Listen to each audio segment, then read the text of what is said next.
Alhamdulillah, pada malam hari ini kita dipertemukan oleh Allah Subhanahu wa taala di tempat yang berkah.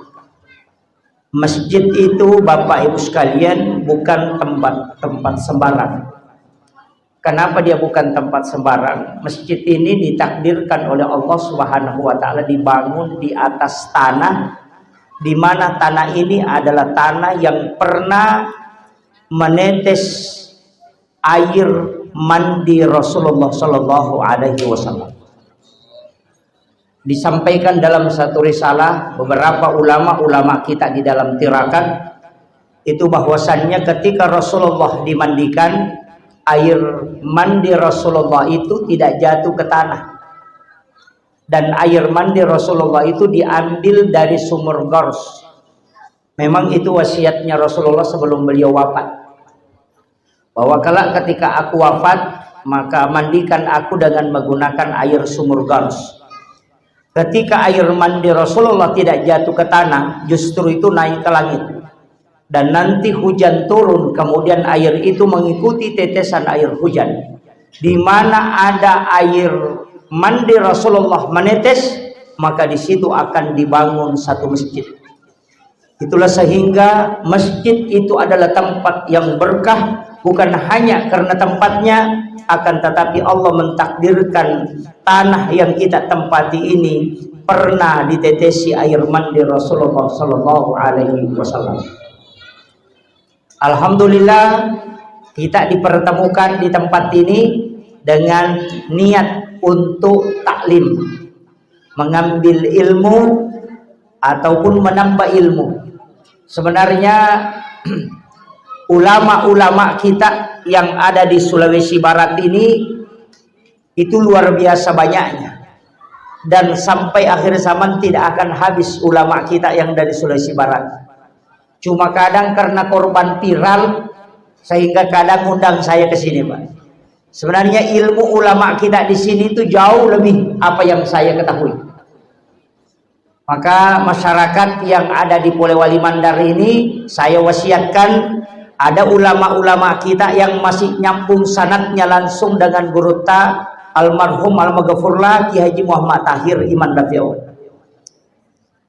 Jangan pernah memutuskan sanad ke situ. Saya ini tidak tersambung dengan beliau, tapi ulama-ulama kita yang ada di Sulawesi Barat itu tersambung sanadnya dengan beliau. Maka ambil ilmu dari situ, karena ulama itu, para wali-wali Allah itu bisa memberi syafaat di yaumil akhir. Jadi jangan pernah memutuskan sanad dengan ulama kita yang ada di Sulawesi Barat. Ilmunya itu jauh di atas. Cuma masalahnya saya sering diundang ke sini, Pak, itu karena gara-gara media sosial. Padahal kalau ilmu itu tidak. Makanya benda yang sering ada di atas permukaan air itu ringan, Pak. Yang berisi itu justru yang tenggelam. Nah, itu kuncinya. Istilahnya ia rupui pertama perlu sampaikan. Maka jangan sampai kita mengambil sanad dari luar tapi kita lupa mengambil sanad di tempat kita ini. Jadi belajarlah ke banyak guru. Guru ki boleh 2 tahu pandrita. Aja nasi rupa bijalurna. Karena nanti kita tidak tahu, salah satu di antara mereka ada yang menggandeng tangan kita masuk ke dalam surga. Saya itu Bapak Ibu sekalian kemana-mana, kalau mendapatkan makam-makam para wali, makam-makam para ulama, dan ulama yang masih hidup, saya berusaha bersilaturahmi. Kenapa? Boleh jadi mereka nanti yang menggandeng, menarik tangan kita masuk ke dalam surga. Nasabaya ko amala tamelo irano nga pertama ki suruga kita yang beramal ay mabela-bela di kapal. Iya to na di na matenang, iya to na tidak khusyuk, iya to na di na merasa kita banyak kesalahan. Makanya kita berharap syafaat nomor di pulok ko alim alabina Nabi Muhammad sallallahu alaihi wasallam. Iya ko syafaat na Nabi kita harapkan mega jalurna itu tidak satu, Pak. Pertama, mimpi ketemu Rasulullah. Ia kupur raki manipi siruntuk nabita, insya Allah itu janji syafaat. Maka dapat ku carana manipi siruntuk nabita, ia minta. Perbanyak sholawat kemudian minta. Makanya ulama kita mengatakan sungguh celaka ketika ada orang sudah 40 tahun umurnya tapi dia belum pernah bermimpi ketemu Rasulullah. Makanya komelo ki matindro ajeneki, setelah itu baca sholawat kemudian salami Rasulullah dan minta dia datang ke dalam mimpi kita. Yang menjadi persoalan kodenang katilawi, minta dia datang. Ucapkan salam, assalamu alayka ayyuhan nabi wa rahmatullahi wa barakatuh. Assalamu alayka ya Rasulullah. Assalamu alayka ya Nabi Allah. Assalamu alayka ya Habiballah. Assalatu wassalamu alayka ya Rasulullah. Kemudian minta, ya Allah, aku mohon kepadamu, aku ingin bertemu dengan baginda Rasulullah, walaupun hanya dalam mimpi. Minta itu sebelum kita tidur. Masa kita minta 40 hari berkesinambungan kemudian baca salawat as-salawat kimateru, masa Rasulullah tidak datang? Rasulullah sangat cinta dengan kita, Bapak Ibu sekalian. Rasulullah merindukan kita, maka kita harus mengucapkan banyak salam kepadanya dan kita minta syafaat ya. Itu mimpi ketemu Rasulullah. Kalau tidak bisa, pakai jalur kedua. Kalau muazzin mengumandangkan azan, ya kok bangi tawe, maka jawab azan. Setelah selesai azan, baca sholawat, kemudian baca doa sesudah azan. Itu Rasulullah janjikan, dia akan mendapatkan syafaatku kala di yaumil akhir. Makanya Allahumma rabb hazihi da'wati tamma was salatil qa'imati Muhammadil wasilata wal fadila wasyarafa wad darajata aliyata rafi'ah wa ba'ashu maqama mahmudan alladhi wa'adata innaka la tukhliful mi'ad. Itu keistimewaan yang diberikan Rasulullah karena bisa memberi syafaat. Apa sininna nabi, semua nabi diberi kesempatan berdoa ketika dia hidup di dunia untuk dirinya, tapi nabi tidak minta. Agar nabi saya simpan ya Allah, saya tidak minta di dunia. Nanti kala di yaumil akhir aku minta khusus untuk umatku. Sehingga satu-satunya nabi yang bisa memberi syafaat di yaumil akhir adalah Rasulullah sallallahu alaihi wasallam.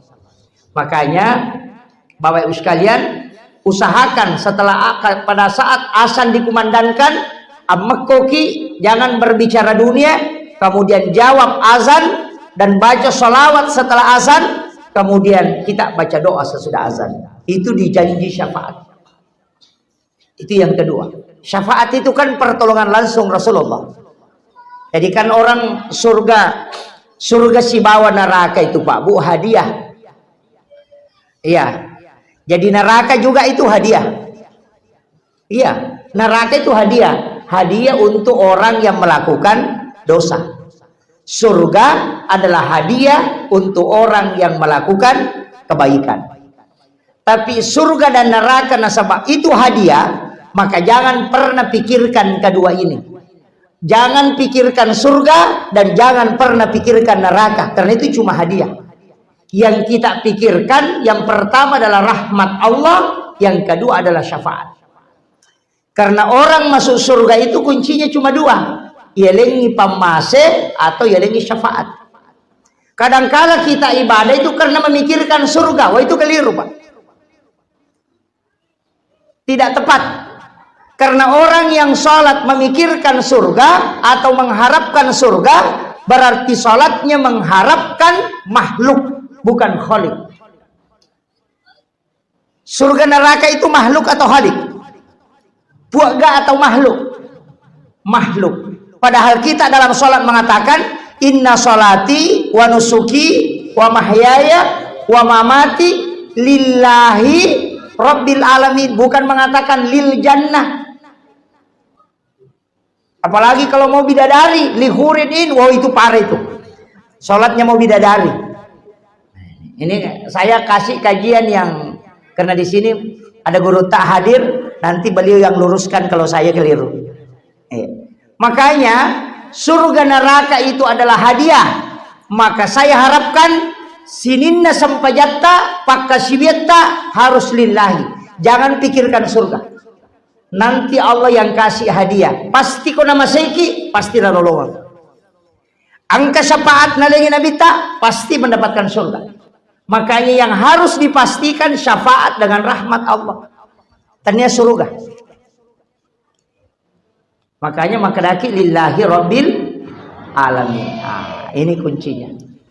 Yana tu ampai tau pandritata pemimas sempajak selalu dia ucapkan itu. Ilahi anta maksudi waridhaka anta matlubi. Ilahi anta maksudi ini mipo wakatai. Bukan surga, bukan neraka, bukan bidadari. Pahala tidak ada nilainya pahala. Makanya Rasulullah kan sudah menutup bahwa tidak ada orang masuk surga karena pahalanya. Tidak ada. Makanya jangan pikirkan pahala untuk memasukkan kita ke surga. Karena orang masuk surga itu karena rahmat Allah. Jadi sebenarnya kita ini dibimbing oleh Nabi, jangan pikirkan jumlah pahala, jangan pikirkan surga neraka, tapi carilah rahmat Allah dan syafaatku, karena itu kunci kalau kamu masuk surga. Hanya hidup ini Pak, cuma itu. Makanya ulama itu kalau sudah makamnya tinggi, kalau dihina itu tidak ada mas persoalan. Karena dia mengatakan, ya manusia memang begitu. Selalu menilai yang nampak. Hari ini melihat orang melanggar, padahal orang itu mungkin di tengah malam dia sudah bangun tahajud taubat di hadapan Allah. Besoknya kita masih mencaci. Padahal itu orang sudah dimaafkan oleh Allah. Sering kita begitu. Ada orang punya kesalahan sekali, padahal dia sudah sholat taubat. Di malam hari dia menangis dalam sujudnya memohon kepada Allah supaya diampuni. Allah sudah mengampuni, tapi besoknya kita selalu mencaci. Karena kenapa? Karena pernah melakukan kesalahan. Allah sudah memaafkan, tapi kita belum tahu. Itu fatal itu.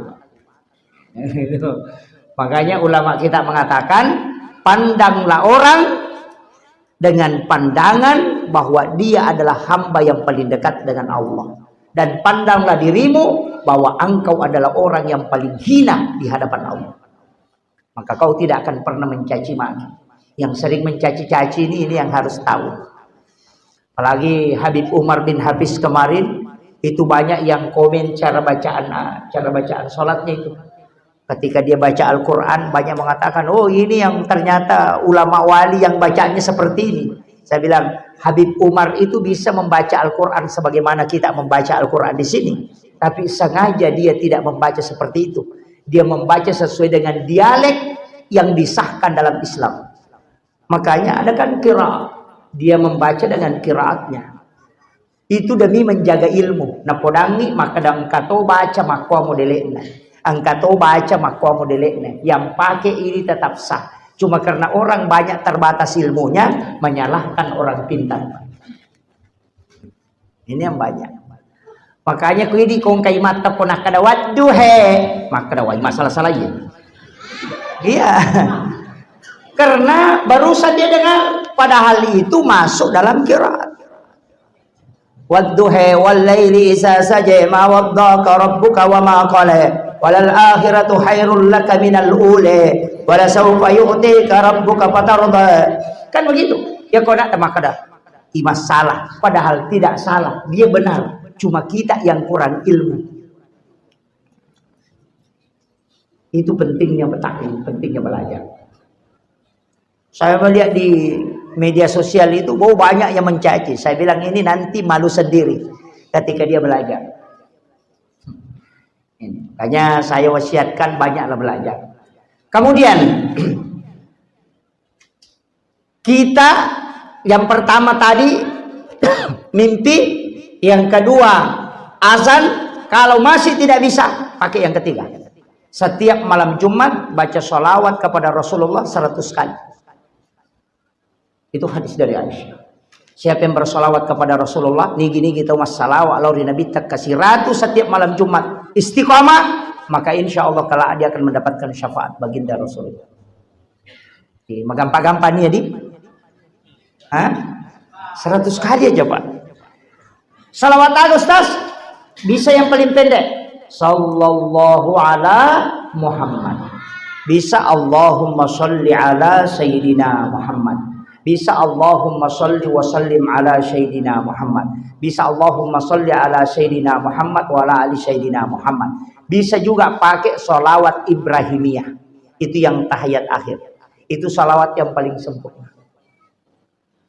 Kalau bilang terlalu panjang, bilang saja sallallahu ala Muhammad. Sallallahu ala Muhammad itu adalah salawat Jibril. Nah, itu untuk nurnya Rasulullah.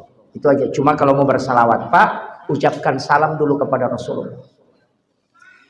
Sebaik-baiknya kita di tarekat ulama-ulama tasawuf mengatakan sebelum mengirimkan salawat Nabi, kirimkan dulu suratul Fatihah.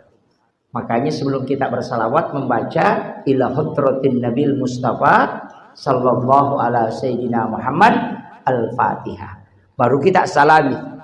Assalamu alayka ya Rasulullah. Bisa juga kalau mau disempurnakan assalatu wassalamu alayka ayyuhan nabiyyu wa rahmatullahi wa barakatuh. Tapi kasih jadah. Jangan langsung assalamualaikum warahmatullahi. Tidak. Kasih jeda, biarkan Rasulullah menjawab salam kita. Baru nampaki masalah kasih ratumu. Selesai sholat sunat isya, kerjakan 4 rakaat setelah sholat isya. Sebenarnya sholat sunat isya itu 4 rakaat. Tapi tetap 2 rakaat 1 salam ya. Jangan langsung ambil 4 walaupun boleh. Tapi abdalnya ambil 2 rakaat 1 salam. Itu Aisyah mengatakan siapa yang sholat 4 rakaat sesudah isya, maka sama kalau dia sholat 4 rakaat di malam Lailatul Qadar. Itu wasiat Rasulullah. Berarti nilainya ya sampai sunnah imon rine sakupatan rakaat tala pada kau mas sampai sunnah 400.000 rakaat. Itu nilai pahalanya. Ini riasan umur pendek tapi berkah. Maponco umur tapi ma barakah.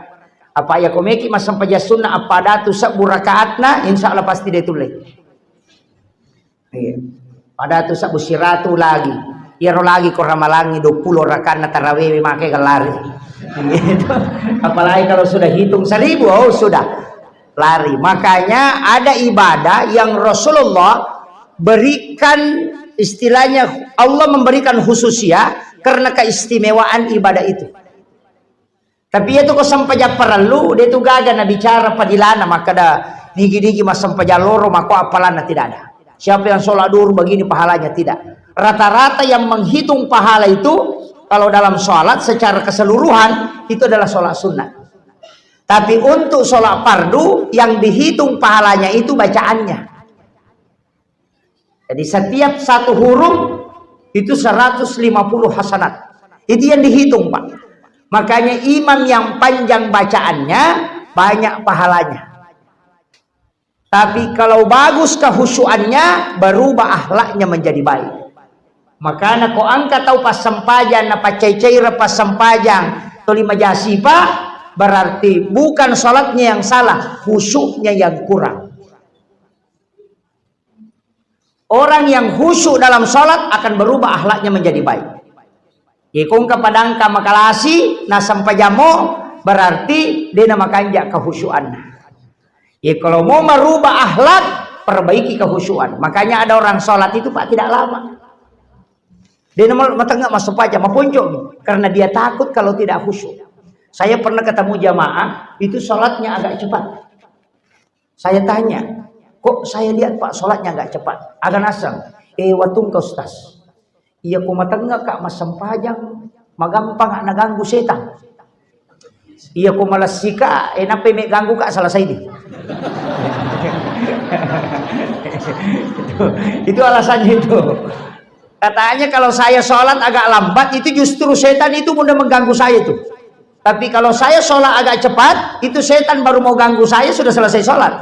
Makanya setannya tidak punya kesempatan mengganggu. Jadi ada orang itu sholat tidak terlalu lama.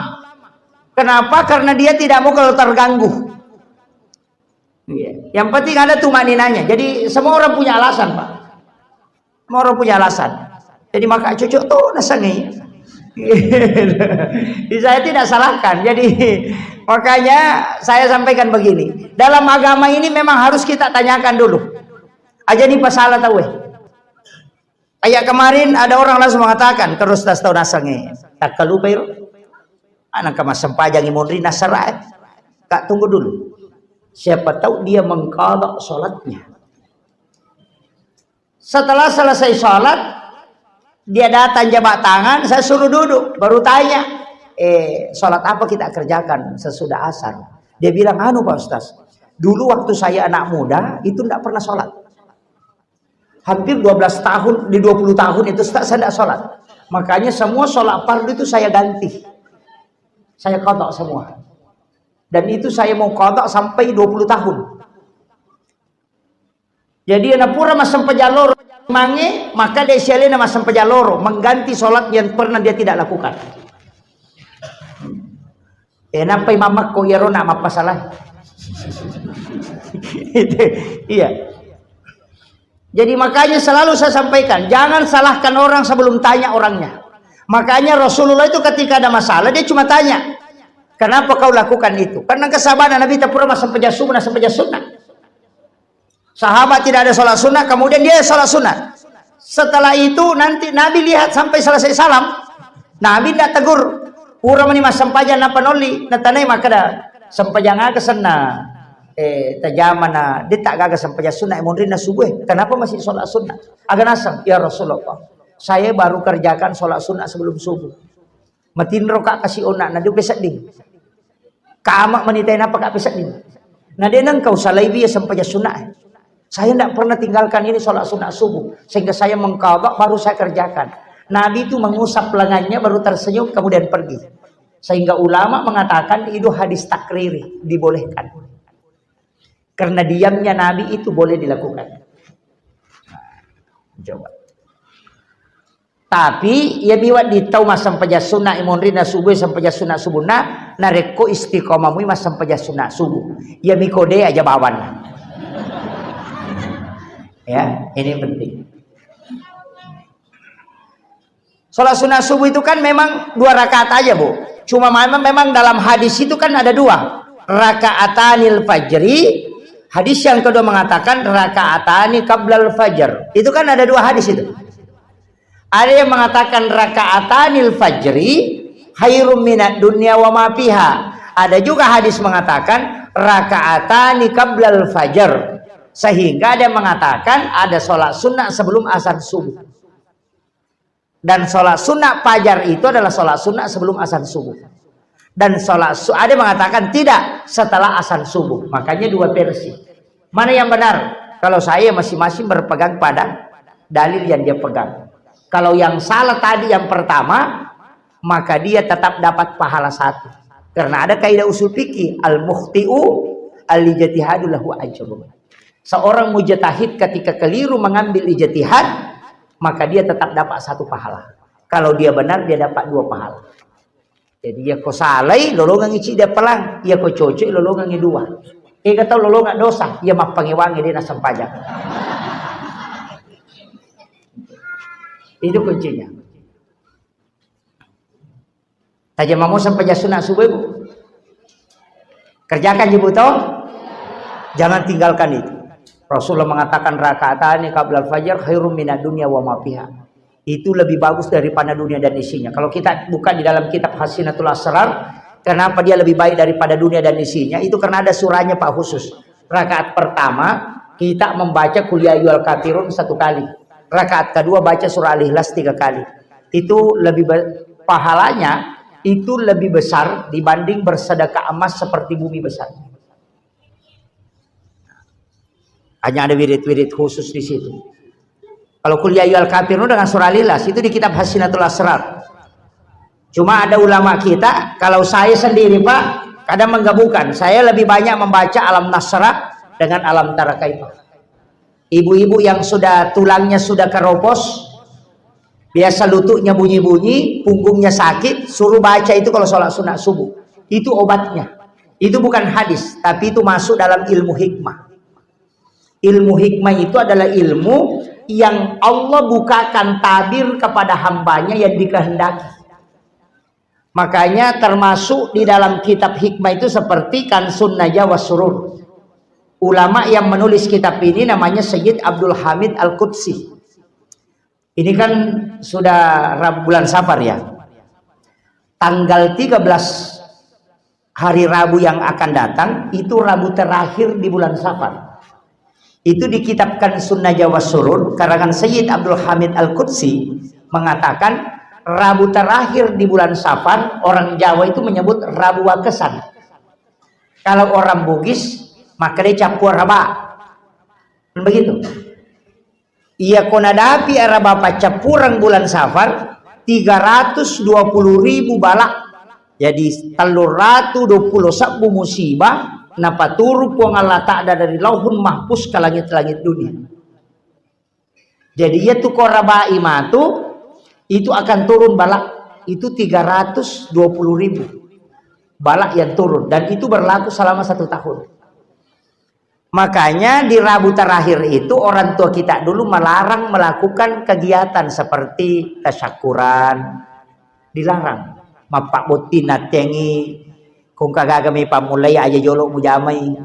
Bukan harinya yang jelek Pak, cuma hari itu ditakdirkan oleh Allah balak diturunkan. Maka dari ogi capur raba, cuma kesalahan na ogi apa sini na capur raba macam mana? Padahal itu hanya sekali dalam 1 tahun. Hanya Rabu terakhir di bulan Safar. Makanya kita dianjurkan melaksanakan sholat sunat. Sholat sunat itu bisa di sholat sunat duha, bisa juga diambil sholat sunat tahajud, bisa juga diambil sholat sunat mutlak. Cuma bacaan surah yang dianjurkan, yang pertama pada rakaat pertama adalah surah Al-Kautsar 17 kali, pada rakaat kedua sesudah Fatihah Al-Ikhlas 15 kali, baru dibaca Qul a'udzu birabbil falaq dan Qul a'udzu birabbin nas masing-masing 1 kali. Itu dilakukan selama 4 rakaat, sebanyak 4 rakaat. Itu di hari Rabu itu. Jadi meloki gak jamai oko sampai sunnah na loroe, tapi ya rotala pengumpu. Rakaat pertama inna a'tayna ke 10 itu, rakaat kedua qul huwallahu ke 10 5 napa al muawwisatain. Qul a'udzu birabbil falaq, Qul a'udzu birabbin nas masing-masing 1 kali. Rakaat kedua nero maka desiki malai setelah salam ambil lagi inna a'tayna lagi 17 kali. Jadi makoro 4 rakaat. Jadi bisa kita kerjakan di sholat sunnah duhur. Ini akan sampai sunnah imon rina loroe, tapi ya rial pengupu untuk patolak bala. Itu terhindar dari penyakit. Itu ilmunya ulama-ulama tasawuf, ulama hikmah. Makanya disebut dalam kitab Kanzun Najwa was Surur yang ditulis oleh Sayyid Abdul Hamid Al-Qudsi. Kalau orang Jawa mengatakan Rabu Kesan. Ya narona kada ajak sama Pak Boti ko capur rabai ajak nato apa. Sebenarnya bukan harinya yang jelek Pak. Pada kong kalalang uko ada jalur di sini, ada lorong juga di sini. Lorong di sini ada anjing. Angka sumi mana lolong. Ya ku ya ruyolo na toki. Kalau lewat sehingga dia semakada aja mulai rulalang yang maja. Bukan jalanannya yang jelek, anjingnya yang ganas. Sama tadi dengan harinya, bukan harinya yang jelek, tapi ditakdirkan oleh Allah turun bala pada hari itu.